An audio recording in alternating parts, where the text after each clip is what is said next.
boa noite, a graça e a paz, amém? Te convido a abrir a palavra no livro de 2 Coríntios, no capítulo 7, e vamos ler o versículo 5, a parte B. 2 Coríntios 7, versículo 5b. Abra seu aplicativo, a sua Bíblia, e vamos ler. Você encontrou?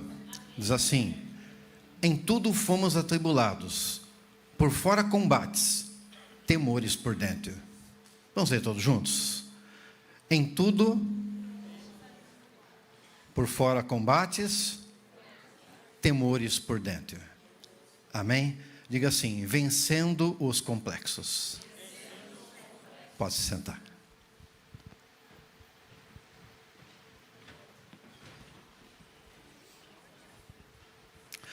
Esse texto de 2 Coríntios é um texto bonito, e aqui a gente vê algo bastante interessante. Nós vemos aqui o apóstolo Paulo abrindo o coração dele, e quando ele está abrindo o coração dele, abre as portas do coração, ele compartilha aquilo que ele está passando. E ele não faz uma pose de super apóstolo, aquele que não tem falha, aquele que é perfeito, de maneira nenhuma. Ele se posiciona como uma pessoa humana comum que tem um chamado de Deus. Amém?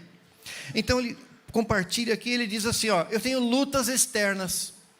Você imagina o grande apóstolo Paulo, chamado por Deus, 3 dias nos céus com Jesus, recebendo as orientações de Jesus, tendo visto Jesus ali nos céus, diz que subiu até o 3º céu, ou acima deste, ele não sabe dizer exatamente aonde, mas um lugar celestial, e ele está dizendo, eu tenho lutas externas.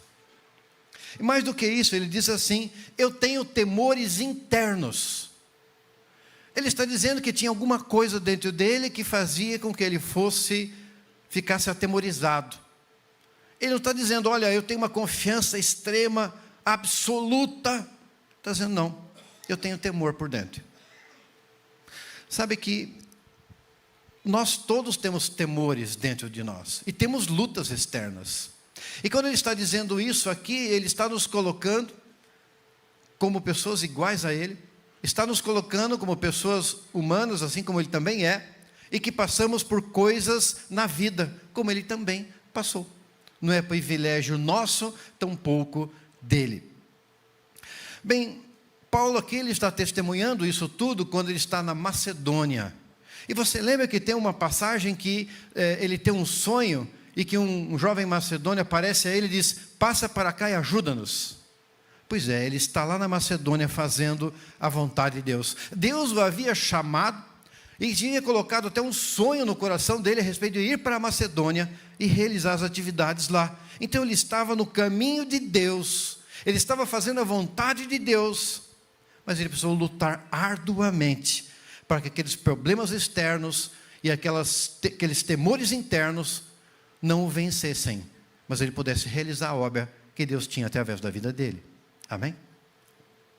Os complexos são coisas que nos aprisionam a gente. As pessoas ficam presas por isso. Esses complexos podem complicar e dificultar a nossa vida. Podemos viver dentro de nós um furacão de sentimentos e de emoções devido a esses complexos que a gente tem. E nós precisamos colocar isso para fora, assim como Paulo fez.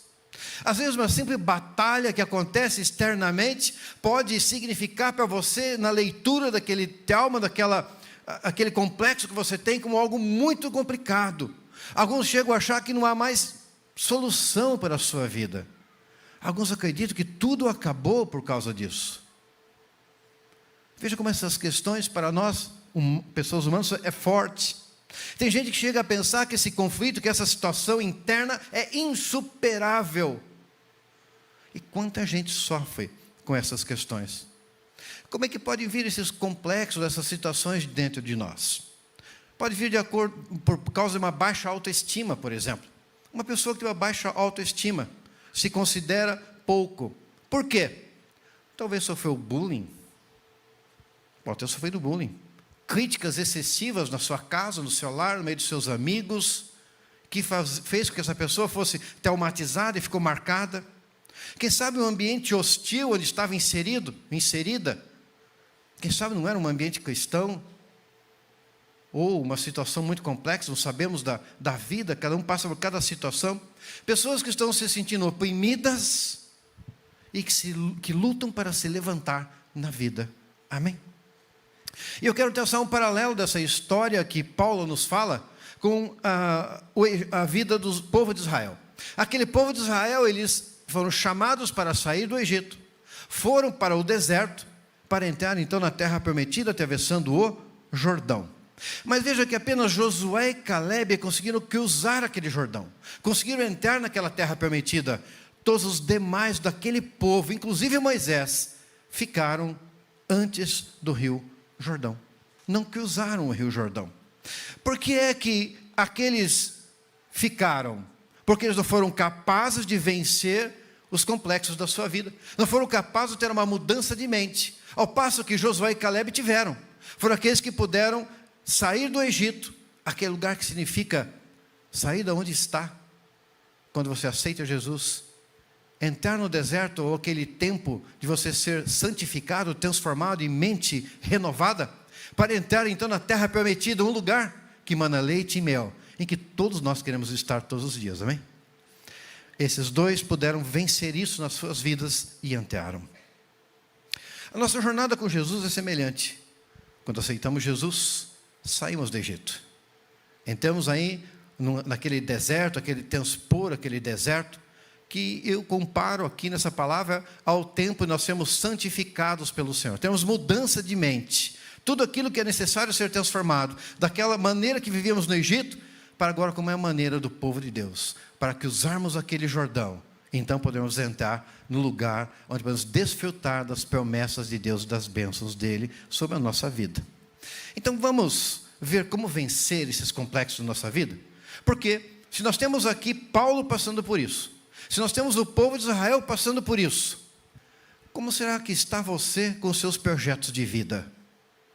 Como é que estão os seus projetos de vida? Você está como Paulo, tendo lutas externas e temores internos? Ou você está agora como Josué e Calebe, já desfrutando da terra prometida, já que usou aquele rio, está num ponto que Deus pode derramar bênção sobre a sua vida. Então vamos explorar agora esse tema, passando por alguns homens de Deus que foram chamados, assim como Paulo, assim como aquele povo todo, assim como você. E eles tiveram que lutar contra esses complexos na sua vida. O primeiro deles é o medo. Abra a sua Bíblia lá em Êxodo 3, versículos 10 a 14.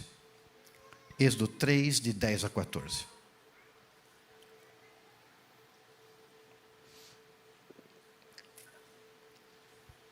Aqui nós temos o chamado de Deus a Moisés.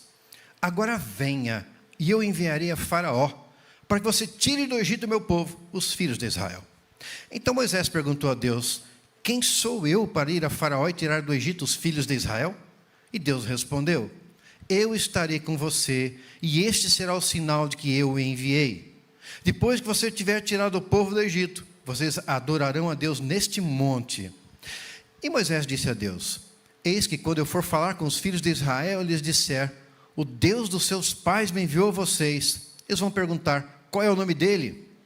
Então o que lhes direi? E Deus disse a Moisés: eu sou o que sou. E disse mais: assim você dirá aos filhos de Israel: eu sou, me enviou a vocês. Essa passagem é maravilhosa. E você imagine agora Deus falando com você e te dando uma missão. Você ia se sentir com medo, não de Deus, mas de realizar aquela missão? Ou você se sentiria capaz de realizar aquela missão? Muitas pessoas falam assim: Deus viesse falar comigo, eu não tenho dúvida, eu executaria, não teria medo algum, porque Ele vai à minha frente. Será mesmo se Ele aparecesse e falasse com você, seria exatamente assim? Moisés, ele está aqui numa situação em que Deus se revela a ele, fala com ele, com voz audível. E ele tem medo. Havia dentro dele algum complexo. Havia dentro dele algo que o impedia de poder ir à frente e continuar. Veja que não é uma questão de você olha para você e fala: eu tenho medo em algumas situações, mas se Deus me encorajasse eu iria. Será? Ele tinha medo em algumas coisas da vida dele, Deus apareceu, encorajou, e ele mesmo assim teve que ser convencido por Deus. Todos os argumentos dele tiveram que ser derrubados um a um, para que ele pudesse tirar aquele medo e ir e realizar aquela obra. Então, quando olhamos para nós mesmos, nós precisamos entender como é que está o nosso coração. Será que agiríamos dessa mesma maneira? Será que teu projeto de vida, aquilo que está com você para ser realizado, e isso que você tem para ser realizado, você pensa assim, mas não foi Deus quem me chamou, Deus me falou com voz audível e nem nada. Mas tem um versículo que diz, Deus age em nós com tanto o querer quanto o proceder. Não é verdade? Então, se você quer e está fazendo, você está sendo impulsionado por Deus. Se você orou e colocou diante dele, ele está à tua frente. E você está sentindo medo? Você está como Moisés? Moisés estava aqui com medo de assumir a missão. Medo de colocar em frente e vencer a inércia da situação que ele estava. Porque Moisés, meus queridos, ele tinha sido treinado no Egito, 40 anos. Então ele devia ter em torno de 40 anos, quando ele saiu do Egito, matou aquele oficial egípcio, achando que com a força do braço dele, ele iria libertar Israel. Conhecia tudo a respeito de Israel, a respeito do Egito. E ele estava sendo preparado para ser um faraó, ou aquele que estivesse muito próximo do próximo faraó, o principal. E ele foge. 40 anos no deserto, 40 anos lá sendo pastor de ovelhas. Tudo aquilo que havia sido construído, aquele orgulho do povo do Egito, dando a ele todo o conhecimento de guerra, dando a ele todo o conhecimento de legislação. Se você imagina alguém sendo formado nas melhores universidades do mundo, os melhores treinamentos do mundo, foi exatamente isso que Moisés recebeu ali naquele Egito.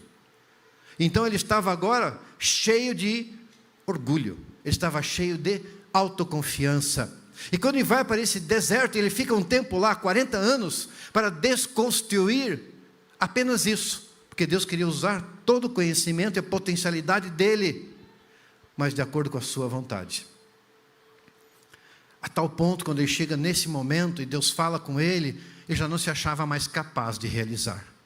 Quem sabe, rei Calabassuri, você está sentindo medo, porque Deus está desconstruindo como Deus construiu Moisés, para retirar de você aquilo que impedia de você fazer o que Ele queria. Mas hoje, Ele está te chamando e te levantando, para que você possa realizar aquilo para o qual Ele tem te chamado. Amém? Chegou o tempo de você poder começar. Chegou o tempo de você começar a caminhar. Já lança fora todo esse medo, toda essa angústia, esse complexo. Por quê? E se isso está acontecendo e você pensa assim, eu era tão cheio de autoridade, tão cheio de confiança, mas hoje não me sinto confiante. Você está como Moisés. Significa que Deus está agindo no teu coração e te preparando para fazer a obra dele na sua vida, através da sua vida.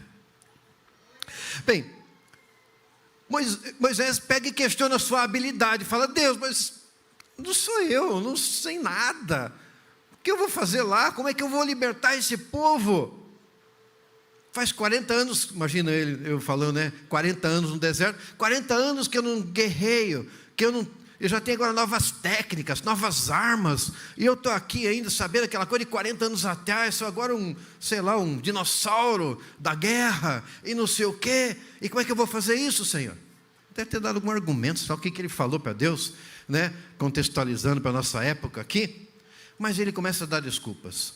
Ele começa também a falar para Deus e Deus de si mesmo, porque ele conhecia o Egito, ele sabia, para chegar no faraó não é fácil. Ele quer que eu vá lá falar com o faraó. Olha, tem portões, tem guardas, tem barreiras para chegar até o faraó, e não é assim, vai entrando e falando. E se alguém entrar na presença dele e falar alguma coisa que afronta o faraó, ele pode ser morto. Então Deus está me pedindo o seguinte, que eu saia daqui onde eu estou tranquilo. Olha a minha zona de conforto. Tranquilo, 40 anos, casado, e herdar todo aquele rebanho do sogro, porque o sogro tinha 3 filhas, apenas ele ia herdar tudo aquilo, estava ótimo, sossegado. Na vida de Deus fala, sai daqui e vai lá cutucar o faraó. Ele falou, vou ser morto. Olha o medo dele, olha o que estava dentro dele. Agora, da mesma maneira que Moisés ele teve medo de ir falar ao povo do Egito, o povo de Israel teve medo de avançar.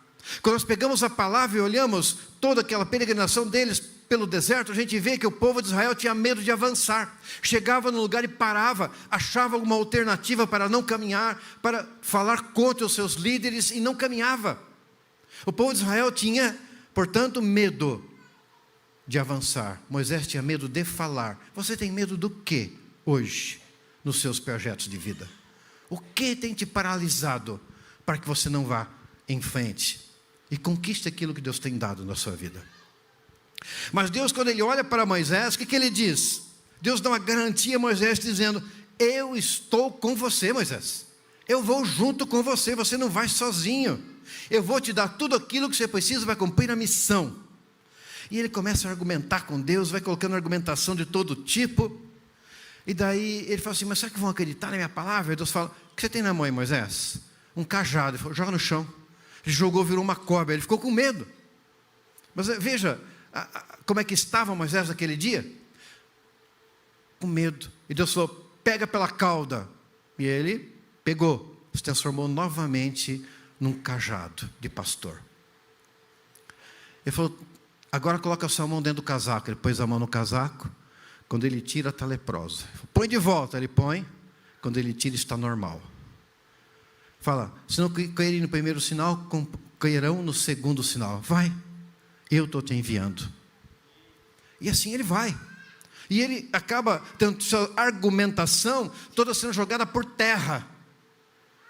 Porque Deus é muito poderoso. E ele estava dizendo: eu estou com você. Então não tem o que temer. Se Deus diz: eu estou com você, não há o que temer. Mas o negócio é que muitas vezes a gente acredita naquilo que está na nossa mente, que é o medo. Mas não acredita na palavra de Deus que diz: eu estou contigo e vou te dar vitória. Por que a gente é desse jeito? Por que a gente não pode cair naquilo que Deus está falando? Porque esse medo paralisa a gente. Tem gente que tem medo de ser rejeitado. Vou fazer algo e ser rejeitado. Vou ser algo e vou falhar, vou errar, não vou conseguir. Mas ser julgado. O que vai acontecer? O desconhecido, eu não conheço. Eu não sei o que vai acontecer depois. Você se lança em algo e você não tem o controle. E tem gente que só deseja entrar em alguma atividade quando tem pleno controle do que vai acontecer. Mas quando você vai na atividade que Deus te pede, aquilo que Ele te coloca no coração, você não sabe o que vai acontecer. Mas você sabe que tem que ir à frente, tem que dar o passo, tem que caminhar. Porque Ele vai abrir o mar, Ele vai mandar a água da pedra, vai cair carne do céu. Vai dar maná todos os dias, não vai faltar nada, Ele está com você. Mas nós temos que lançar fora todo esse medo. Tem gente que tem medo de perder o conforto, perder aquela zona de conforto, sair dali. Tem medo da opinião dos outros, o que é que vão falar se eu começar a fazer isso que Deus tem falado no meu coração, tem colocado dentro de mim, o que vão me dizer? Será que eu consigo fazer aquilo que Deus espera que eu faça? Então o medo é uma mentira baseada na hipótese da falha. Olha só, hipótese é alguma coisa que pode ou não acontecer. O medo é a confiança na hipótese de que falhe. Se falhar, então como será? Mas espera aí, esse é o medo. E Deus está dizendo: eu vou à frente, eu estou com você, não tema, eu vou te sustentar. Então a fé é a convicção que nos dá coragem. Coragem de lutar e coragem de vencer. Se você tem andado com medo, ora, coloca diante de Deus e fala: Senhor, eu quero colocar todo esse medo, eu confesso agora. Esse temor interno diante de ti. E o Espírito Santo vem, testifica o seu coração, você é edificado e você vai. Amém? Uma das bases do medo é sentir-se sozinho. Israel, quando estava lá no deserto e vinha com essa situação de medo, é porque eles se sentiam sozinhos. Quando eles estavam lá no Mar Vermelho, em frente ao Mar Vermelho, montanha do lado esquerdo, montanha do lado direito, só tem 4 direções, né? À frente mar, esquerda montanha, direita montanha, até o exército do faraó. Nós estamos sozinhos. Às vezes você se encontra em uma situação que você se acha, eu estou sozinho. Não há ninguém que lute comigo. Não há ninguém que se importe com aquilo que eu penso, com aquilo que eu sinta. Mas isso não é verdade. Porque Deus chega para esse povo e diz assim, eu estarei contigo. Na palavra de Deus está escrito quantas vezes, não temas, eu estou contigo. Nós devemos crer na palavra de Deus. O próprio Jesus, quando está subindo aos céus, ele diz, eis que estou convosco todos os dias até a consumação dos séculos. Vamos ler de novo? Eis que estou todos os dias até a consumação dos séculos. Diz, eu estou com vocês. Eu estou com vocês. Deus disse para Moisés, eu estou com você.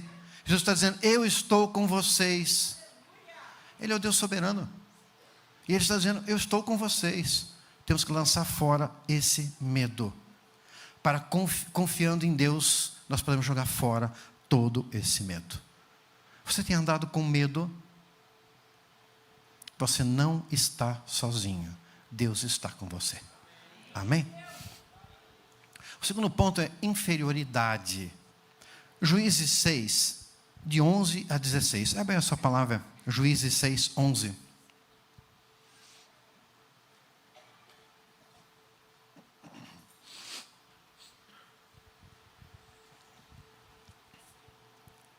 Juízes 6, 11. Então o anjo do Senhor veio e sentou-se debaixo do carvalho que está em Ofra, que pertencia a Joás, da família de Abiezer. Gideão, filho de Joás, estava malhando trigo no lagar, para o pôr a salvo dos midianitas. Então o anjo do Senhor lhe apareceu e lhe disse, o Senhor está com você, homem valente. E Gideão respondeu, meu Senhor, se o Senhor Deus está conosco, por que nos aconteceu tudo isto? E onde estão todas as suas maravilhas que os nossos pais nos contaram? E eles disseram, o Senhor nos tirou do Egito, porém agora o Senhor nos abandonou e nos entregou nas mãos dos midianitas. Então o Senhor se virou para Gideão e disse, vá nessa força que você tem e livre Israel das mãos dos midianitas. Não é verdade que eu estou enviando você? E Gideão respondeu, meu Senhor, como livrarei Israel? Eis que a minha família é a mais pobre em Manassés, e eu sou o menor na casa de meu pai. Mas o Senhor disse, já que eu estou ao seu lado, você derrotará os midianitas como se fossem um só homem. Veja que ele se sentia inferior. E ele começa a colocar argumentos para Deus para não realizar aquela obra. Mas Deus o havia chamado. Deus o havia chamado para resolver aquela situação. E aquele povo vivia uma situação de conflito naquela época. Por que é que eles estavam sendo saqueados pelos midianitas? Midianitas chegavam, invadiam os campos de trigo, cevado que eles tinham lá, roubavam, botavam fogo em alguns lugares, roubavam o que eles tinham de ferramentas e tudo mais e levavam embora. Eles estavam passando por isso, porque eles haviam se desviado daquilo que Deus queria que eles fizessem. E se você olhar esse livro de Juízes, há um ciclo. Deus levanta um juiz, como Gideão, por exemplo. Ele faz uma obra de libertação do povo. O povo vive durante todo o tempo que ele está vivo, de acordo com a vontade de Deus. Quando morre esse juiz, eles começam a fazer tudo errado novamente, por falta de liderança, e porque seguiam apenas aquele líder, não havia mudança dentro de si próprios. Então vem um novo ciclo de perseguição dos povos em volta. Deus levanta um novo juiz e um novo ciclo se estabelece. Aqui então nós estamos nesse ciclo em que eles estão sendo atacados pelos midianitas e são saqueados. A tal ponto que Gideão ele tem que ir malhar aquele trigo num lugar diferente do usual. Ele vai lá naquele lugar para poder debulhar o trigo, para poder levar. Estava escondido, fazendo algo escondido para não ser atacado. Provavelmente ele clamava a Deus de alguma forma para ser liberto. Deus olhou para ele e viu nele uma maneira de poder resolver isso. Mas o seu povo todo está sendo massacrado pelos inimigos. Muitas vezes você pode olhar para a situação da sua vida, da sua casa e da sua família e falar, estamos sendo massacrados. Quem sabe você seja o Gideão, ou a Gideão, da sua família, da sua geração. E Deus está te chamando, vou te levantar para poder resolver essa situação na tua casa. Vou te levantar para poder lançar por terra tudo isso que tem acontecido. Por quê? Porque ele diz, eu estou contigo. E ele diz a Gideão, vai nessa força que você tem. Gideão não tinha força nenhuma. Vai nessa força que você tem. Qual força? Ele estava escondido. Ele estava dizendo, eu não sei nada, eu não consigo, eu sou pequeno, minha casa é pequena. Inferioridade. Mas Deus estava olhando para ele com outros olhos, como ele olha para você com outros olhos. Ele não olha para você e olha um homem, um irmão, uma irmã pequena. Ele olha um homem, uma mulher, um irmão, uma irmã, um filho, uma filha dele, que tem a graça dele sobre a sua vida. E ele dá toda a capacidade para você poder realizar. A inferioridade de Gideão estava relacionada com a sua família. Ele dizia, eu sou aqui o mais novo da minha casa. O mais novo, o caçula, sempre era o menos importante, porque o primogênito, segundo a palavra, era o mais importante. O primogênito era consagrado ao Senhor. Primogênito isso, primogênito aquilo. E o ultimogênico, né? Sei lá como é que é o nome. Primogênito, ultimogênico, né? Não sei, mas o último era o último. Lembra Davi? Davi era o último. Mas Deus escolheu o último. Escolheu o menor. Quem sabe você se sinta o menor, ele fala, é você que eu quero. É com você que eu vou fazer essa obra. É com você que eu vou realizar essa obra maravilhosa. É com você mesmo. Então dentro da família também dele, daquela tribo, havia um sentimento de pequenez. Ele fala, a minha família, a minha tribo é pequenininha. É como se ele olhasse para a família dele e falasse assim, olha, olha quanta tribo bonita, olha a tribo do Judá, que linda que é. Olha a tribo lá tal e tal, tem sacerdotes, a tribo de Arão, na de Judá tem levitas e isso e aquilo. Mas eu estou aqui, ó, Manassés, pequenininho, Senhor. Tribo pequenininha, pouca gente, nem deu muita gente nessa tribo. Pequeno, inferior. Além disso, ele se sentia incapaz. Inferior e incapaz. Como vou fazer isto? Às vezes você olha para a sua atividade, quem sabe Deus coloca uma bênção na sua mão, vem um trabalho novo, um projeto novo, chama lá teu chefe, ou você, teu currículo é selecionado, e te chama para algo que é muito grande, e fala, como vou dar conta disso? Você vai dar conta disso com Jesus do seu lado, amém? E se Ele está te chamando, é porque Ele vai te capacitar para realizar. Não se sinta inferior nem incapaz, como Gideão se sentiu, mas levante-se na força que você tem, coloque diante dele, porque essa inferioridade, ela tem uma capacidade de paralisar a gente, tem uma capacidade de fazer a gente se sentir pequeno, e que não vai conseguir nada. Começa tendo uma visão distorcida de você mesmo, olha para você e fala, não posso, não sou, não consigo cumprir o chamado de Deus na minha vida, porque Deus me chamou para ser santo, mas eu não consigo andar em santidade. Deus me chamou para realizar uma obra, um ministério, mas eu não me sinto capaz de fazer isso. Eu começo e paro, eu não consigo iniciar.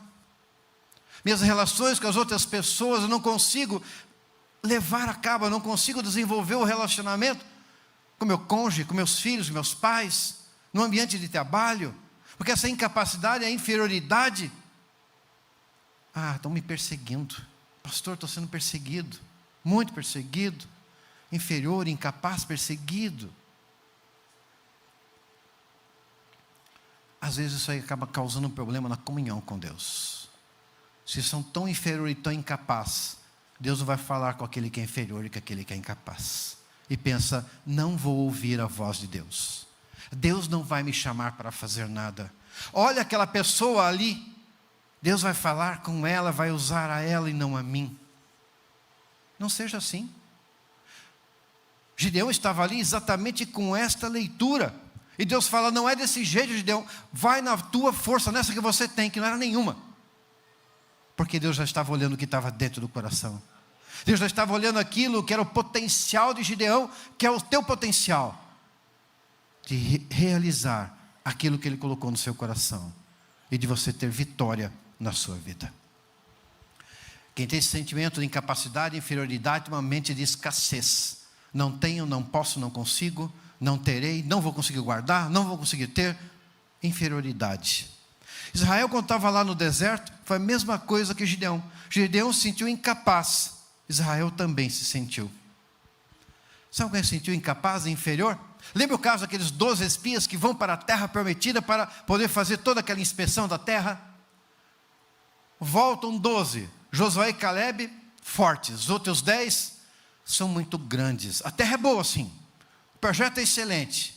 Aquilo que vem na minha mão, o emprego é fantástico, pastor. Mas olha, eu não tenho aquele conhecimento, não tenho aquela formação, não tenho aquilo outro. Eu não sei vender, eu não sei falar, eu não sei atender o público, eu não sei realizar essas contas que têm que ser realizadas, eu não sei. Então, você veja que esse povo e aqueles 10 espias, eles estavam como? Se sentindo inferiores e incapazes. E não entraram na terra prometida. Porque Deus os estava chamando para realizar uma obra. Gideão realizou a obra. Esses 10 espias não realizaram. E estavam submetidos à mesma palavra de Deus, de eu estou com vocês e eu vou levá-los para conseguir receber aquilo que eu tenho para vocês. O próprio Jesus, ele vem à terra, na forma de homem, ele se humilha. Por que ele se humilha? Porque se ele está no céu, sendo Deus Todo-Poderoso, e pode fazer todas as coisas, e ele vem para a terra no formato de uma pessoa, ele está se humilhando, descendo a sua autoridade para algo sem autoridade, praticamente. E quando ele faz isso, ele está mostrando para nós de que nós temos condições sim de poder vencer. Nós temos condições sim de poder ser exaltado. Ele diz assim: todo que se exalta será humilhado, e o que se humilha será exaltado. E ele foi exaltado, e você vai ser exaltado também, em nome de Jesus. Aí Deus vem e pega e dá segurança a Gideão. Como é que ele faz isso? Deus levantou a autoestima de Gideão e diz assim: homem valente e forte. Ele não era valente, ele não era forte. Mas Deus estava olhando para ele, já vendo nele essas características. Quando Deus olha para você e fala: homem e mulher valente e forte. Talvez você queira hoje desistir de alguma coisa na sua vida, mas Deus está dizendo: você é forte. Você é valente. E você vai conquistar em nome de Jesus. E você vai vencer em nome de Jesus. Deus viu além da insegurança dele, porque Deus viu o potencial dele. Deus olha para nós e vê aquilo que a gente é, vê aquilo que está dentro de nós. Até o profeta Samuel, quando foi falar com Davi, e ele passava em revista todos os filhos de Jessé, ele falava: certamente é esse o rei. Deus fala: não é esse, também não é esse, também não é esse. Acabaram todos. Ele falou: tem mais algum? Tem um pequenininho, o caçula, está lá no campo, inferior, o menor, desprezado. E quando ele entra, ele olhou para o Davi, e ele mesmo falou que aquilo que ele pensava, Samuel escreveu, mas Deus fala: eu olho o coração, e não o aspecto exterior. Deus está olhando o teu coração. Ninguém sabe o que está no seu coração, mas Deus sabe. Ele está dizendo: eu te levantei para poder te dar a vitória sobre tudo aquilo que está na sua vida. Amém? Você tem se sentido inferior a alguém? Deus te valoriza e te ama, e vai fazer a tua vida prosperar. O terceiro ponto: autocompaixão. Está lá em 1 Reis 19, versículos 9 e 10. Abra lá para lermos juntos. 1 Reis 19.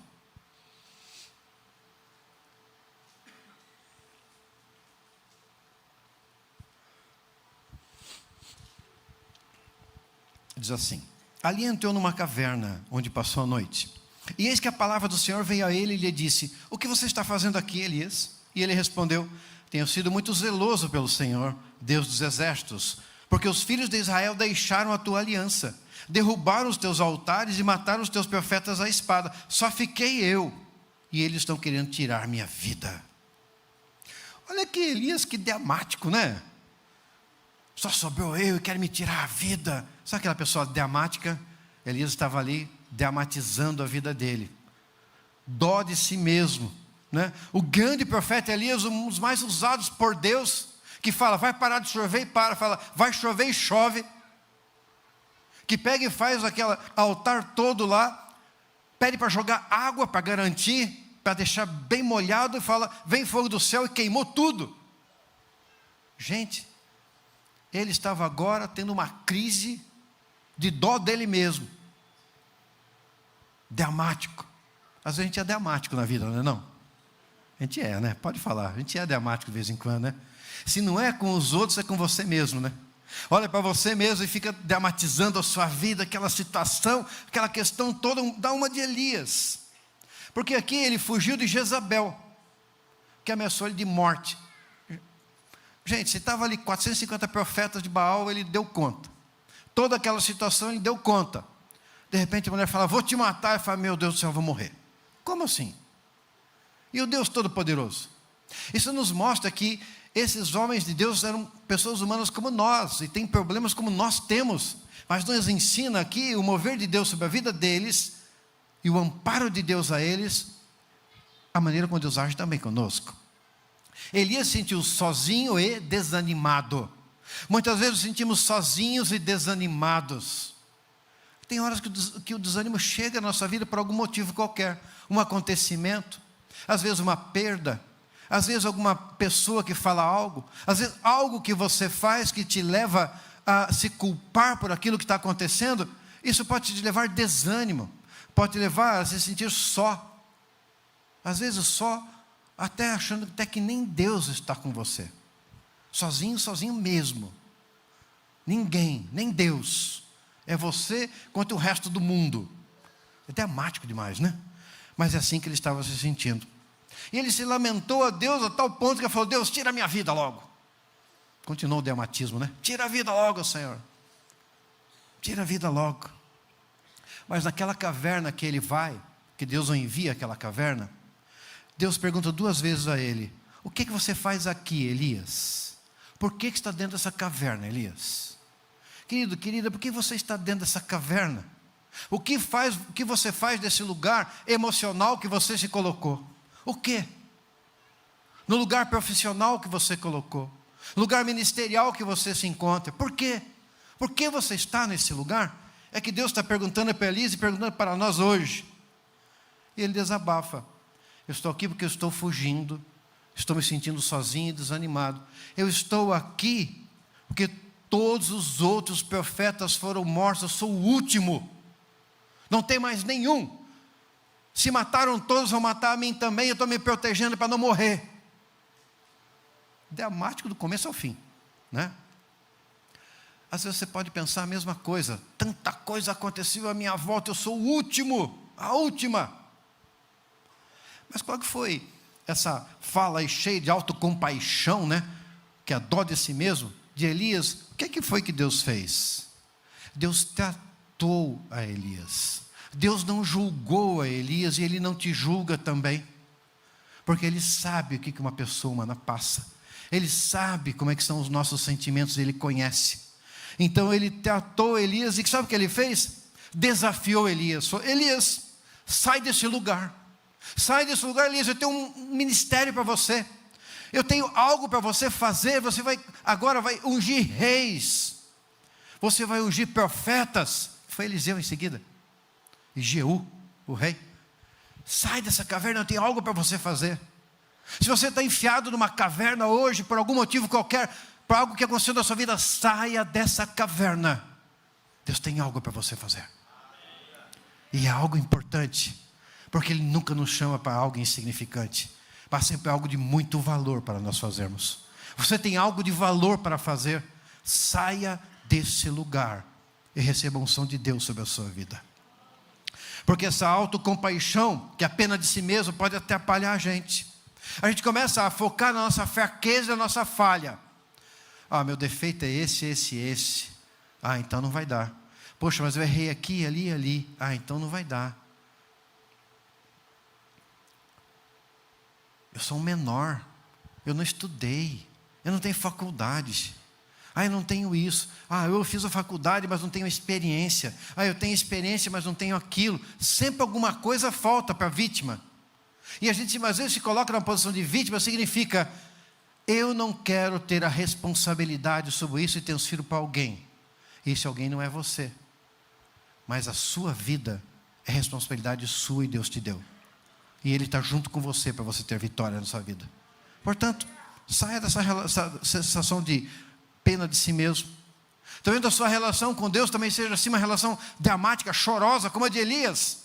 E sempre colocando os problemas, as dificuldades assim. Não que devemos levar para Deus, mas colocando como vítima, como aquela pessoa menor, a mais perseguida, o último. Aquele que vai talvez ser morto, morta, que vai sucumbir. Sou o único da minha casa, a única da minha casa nessa situação. Todos os demais, aconteceu isso ou aquilo. Porque estou cercado das trevas. É muito dramatismo. Mas aqui, Deus está dizendo, eu estou com você. Porque quando nós estamos com dó de nós mesmos, é que a gente pensa que a gente está sozinho, que ninguém ajuda. E quando a gente sente dó de nós mesmos, é para suprir a falta de alguém que não nos ajuda. Eu não tenho ninguém me ajudando, então eu vou ter dó de mim mesmo para me confortar o coração. Você não precisa desse conforto no seu coração. O que você precisa é da presença de Deus no seu coração. Porque esse sofrimento não vai trazer nada para você, a não ser perda de tempo. E vai trazer mais sofrimento. Não vai te adiantar em nada, mas quando você tomar a posição e falar, eu quero sair da caverna. Eu quero receber isso que Deus tem para mim. E não depende mais de ninguém, depende apenas de você. Porque o livre-arbítrio é alguma coisa que o diabo não pode. E que Deus não interfere. É seu. Somente seu. Por isso, quando chegarmos diante de Deus, Ele vai pedir contas para nós, nosso livre-arbítrio e tudo aquilo que nós decidimos na nossa vida. E não vai ter desculpa. Porque o diabo... Não, eu impedi o diabo de agir no teu livre-arbítrio.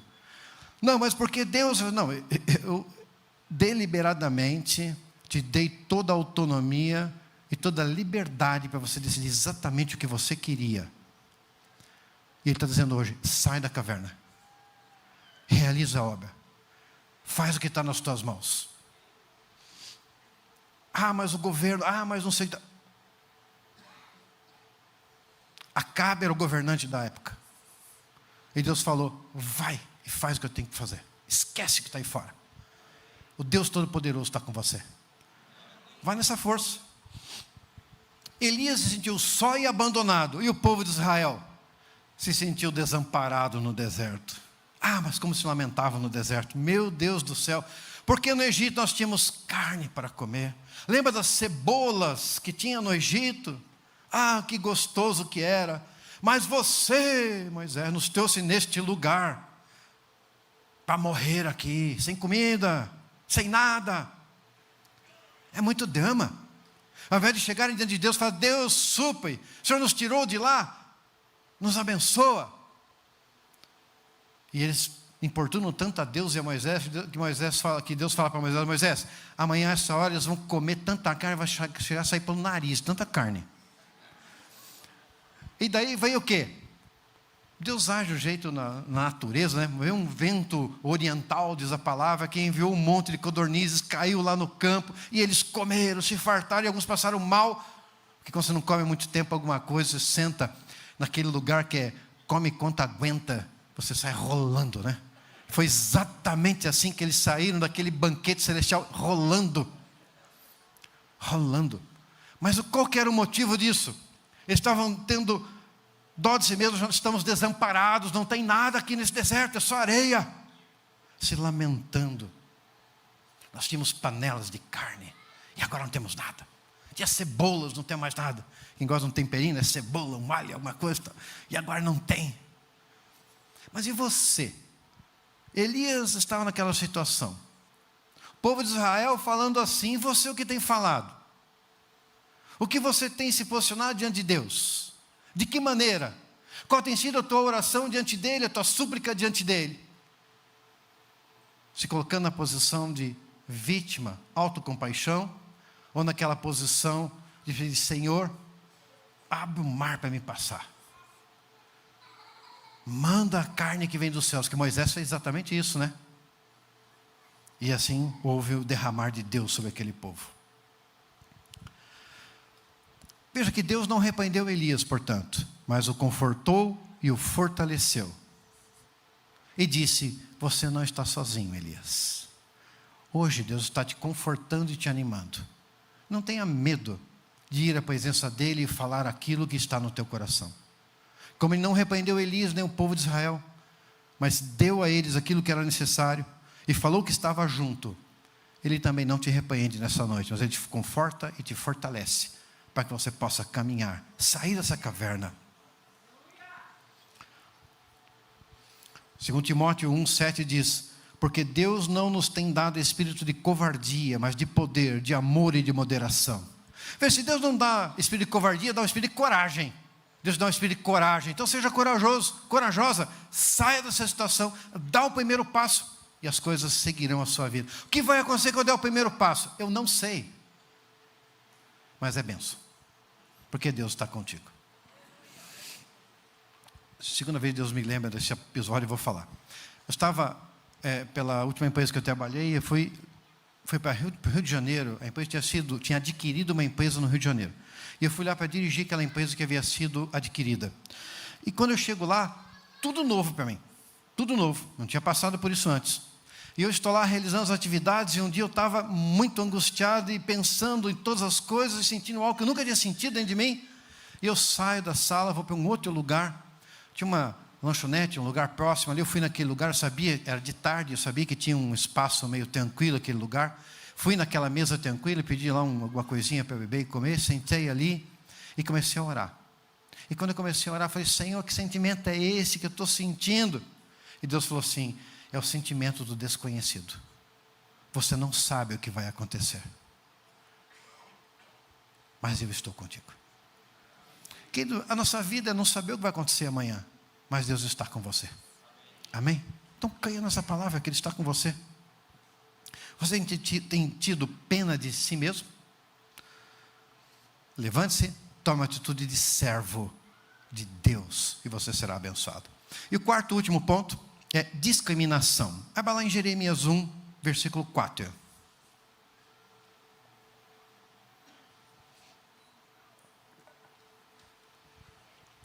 Discriminação, Jeremias 1, 4 a 9.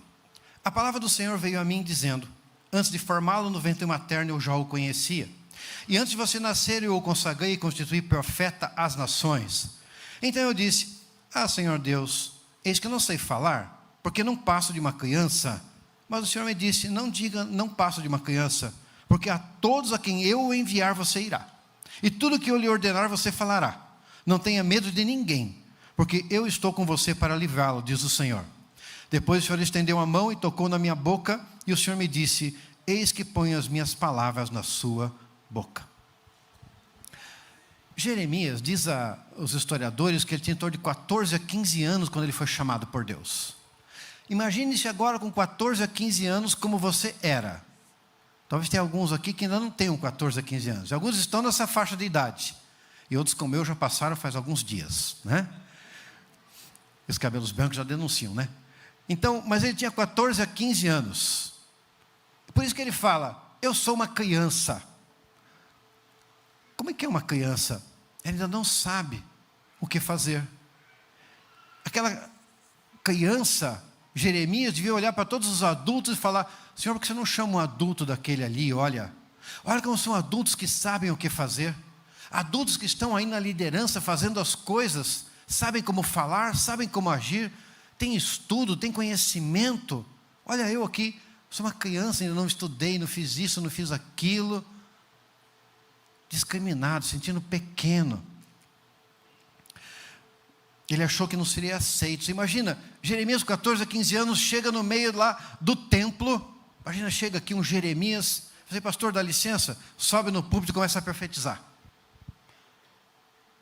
Você acha que a pessoa que fosse chamada assim iria se sentir discriminado ou preocupado em fazer isso? Provavelmente. E foi o que ele sentiu.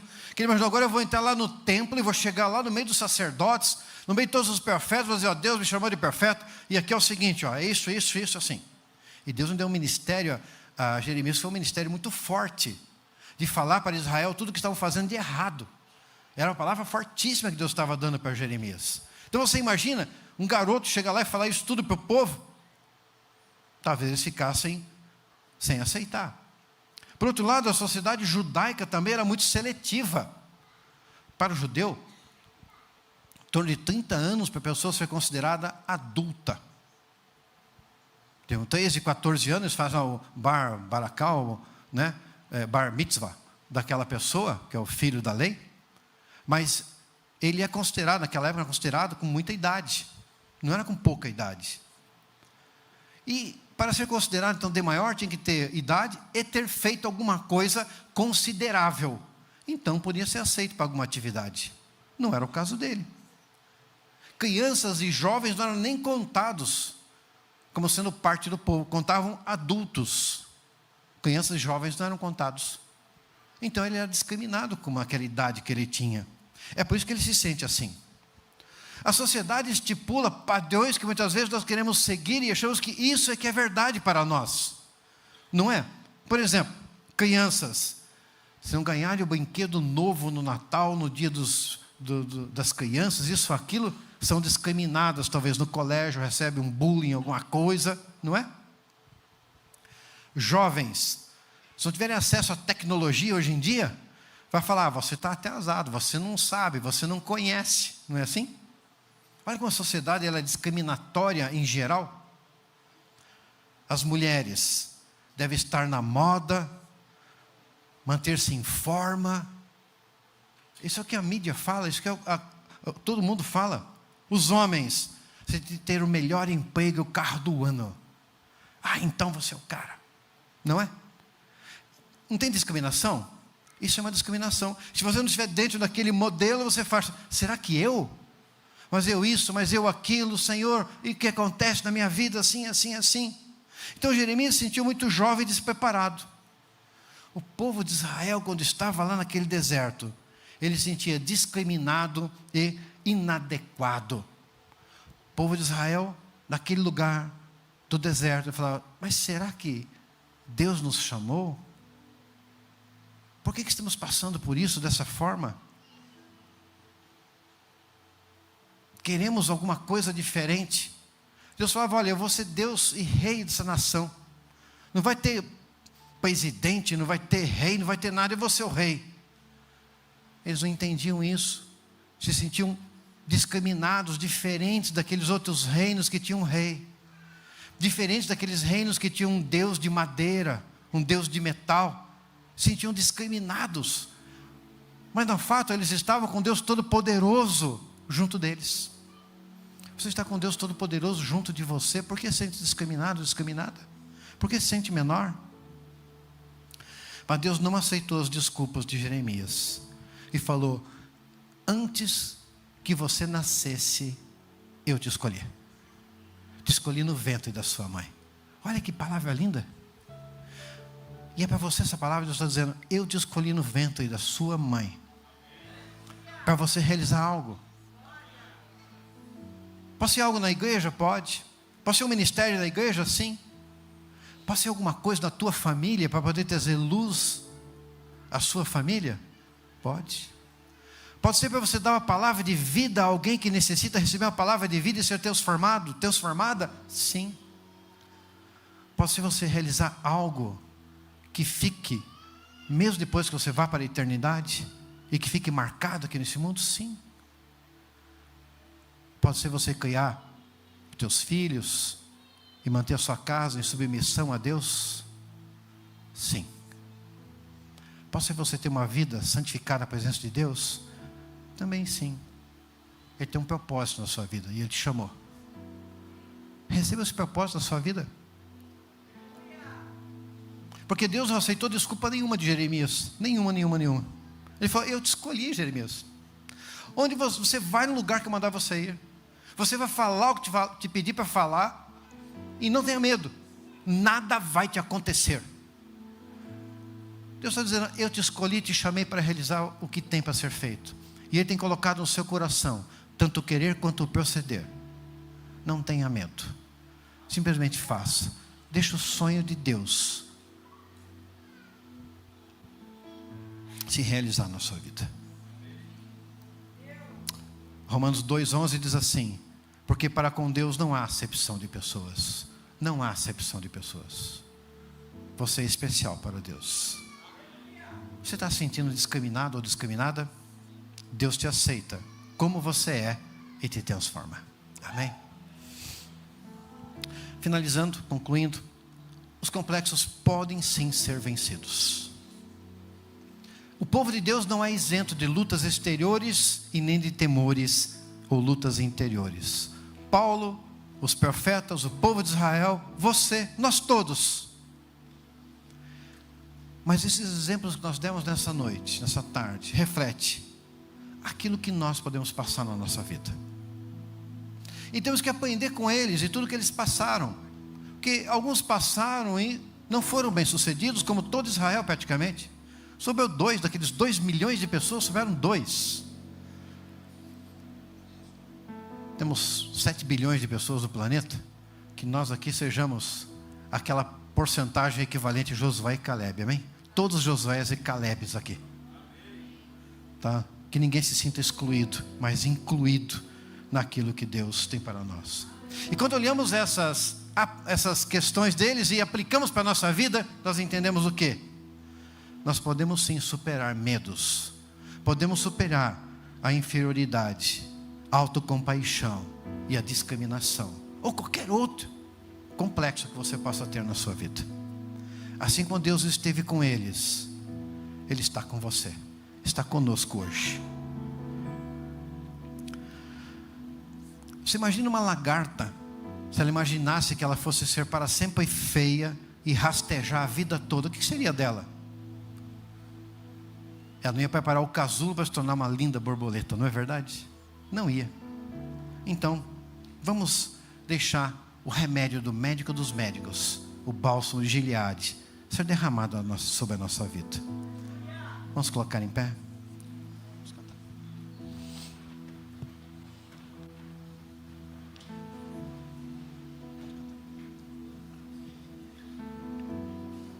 Vamos louvar o Senhor. Em seguida nós vamos orar. Meu prazer é viver em teu amor, me envolver em ti, Senhor. Meu desejo é te conhecer, Jesus. Abra a ti meu coração e os meus medos fugirão. O teu toque é tudo que eu quero.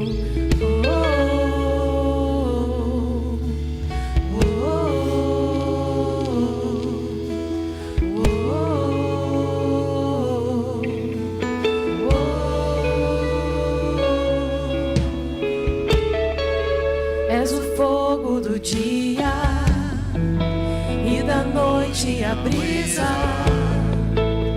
o sopro em meu ser, o que me faz viver. Não há dúvida alguma do amor que revelas, a mais doce afeição.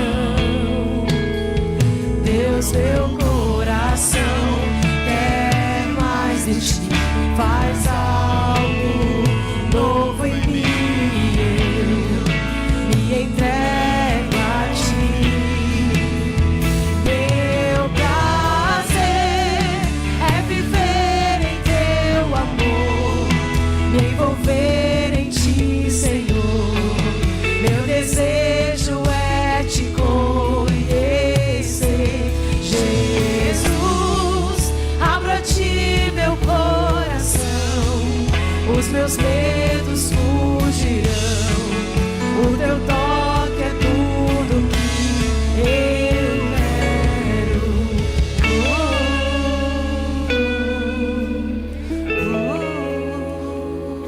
Sabe, uma das maiores ilusões que a gente vive é querer que as coisas mudem e a gente fazendo a mesma coisa que a gente sempre faz. Quando a gente faz sempre a mesma coisa que a gente faz, nada vai acontecer de diferente. Não vou ter luta, provavelmente não vai ter luta nenhuma, vai estar tudo muito tranquilo na sua vida. Mas pega o apóstolo Paulo, ele vai fazer a vontade de Deus e fala: passa para Macedônia e ajuda-nos. Ele tem lutas exteriores, ele tem temores interiores. Se você quer se movimentar, você quer fazer algo diferente, experimentar algo diferente da sua vida, pode haver oposição. Mas isso não significa que Deus te abandonou. Significa que você está aprendendo mais de Deus e está conquistando algo diferente na sua vida. Então hoje, Deus te chama para assumir isso na sua vida. Fala, eu quero sair dessa situação que eu me encontro. Você tem que dar um passo. Você tem que ir na direção de Deus. E hoje o passo que você vai dar simboliza você vir aqui à frente para poder orar e se colocar diante de Deus. Fala, Senhor, eu quero mudança, eu quero diferença na minha vida. Porque é uma atitude de fé sua, dizendo, é o primeiro passo. E você pode vir à frente. Porque esse mês é o mês que nós comemoramos os pais. Pode vir à frente. É o mês que nós comemoramos os pais. Eu quero dizer para vocês, o Pai Celestial, Ele está aqui e não te abandona. O Pai Celestial é aquele que está aqui para te abençoar nessa noite. Ao seu lado. Vamos cantar mais uma vez essa música. Você pode vir à frente. A ti eu abro o coração hoje aqui. Toque em mim com teu poder.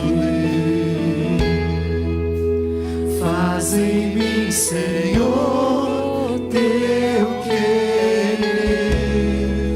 Eu abro o coração a ti. Eu abro o coração hoje aqui. Toca em mim com teu poder. Faz em mim, Senhor, teu querer. Eu abro o coração a ti. Aleluia. Eu abro o coração hoje aqui. Toca em mim com teu poder. Faz em mim, Senhor, teu querer. Meu prazer é viver em teu amor. Aleluia. Meu desejo é te conhecer, Jesus. Abra ti meu coração, os meus medos fugirão. O teu toque é tudo que eu quero. Senhor,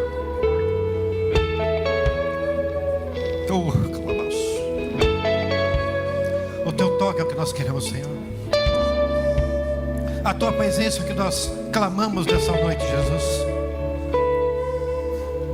Nós queremos lançar agora diante de ti, Jesus, tudo aquilo que está em nossos corações, temores internos, lutas exteriores, ó Pai, complexos que têm impedido o nosso caminhar, com esse povo, com os teus homens e mulheres que nós lemos da tua palavra, como o teu povo todo, naquele deserto, Jesus.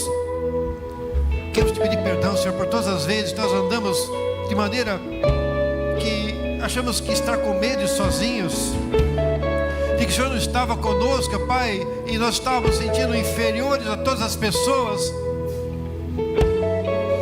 sentindo dó de nós mesmos, ó Pai, achando que o Senhor estava distante de nós, não havia nos chamado,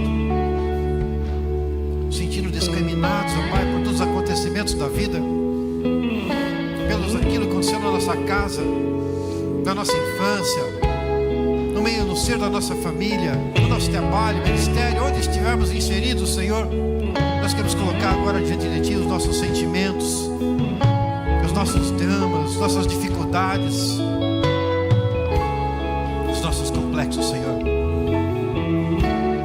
Nós aceitamos, ó Deus Todo-Poderoso, tudo aquilo que recebemos na nossa vida, mas nesse momento, ó Pai, nós damos graças a Ti pelos nossos pais, pelos nossos líderes, por aqueles que nos ensinaram, nos guiaram, mas nós queremos aceitar agora, Pai, a responsabilidade sobre a nossa vida, e por isso damos um passo na Tua direção, Jesus, um passo de fé, para receber o toque que vem do alto, Vai receber o derramamento do Teu Espírito Santo que vem do alto. Vem derramar o Teu Espírito Santo sobre o Teu povo nessa noite, Jesus. Vem derramar do Teu poder, Pai. O Senhor disse que o Senhor enviaria o Espírito Santo, Pai, para nos ensinar, para nos tocar, para nos guiar, Senhor.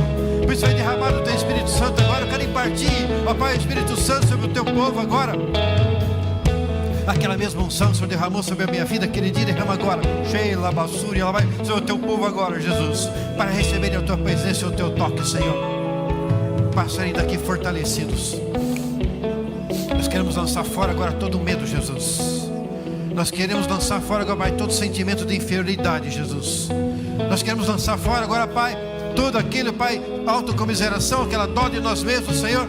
Queremos jogar fora, Pai, tudo aquilo, ó Pai, que é falta de aceitação, agora aos Teus pés, aos pés da cruz de Cristo.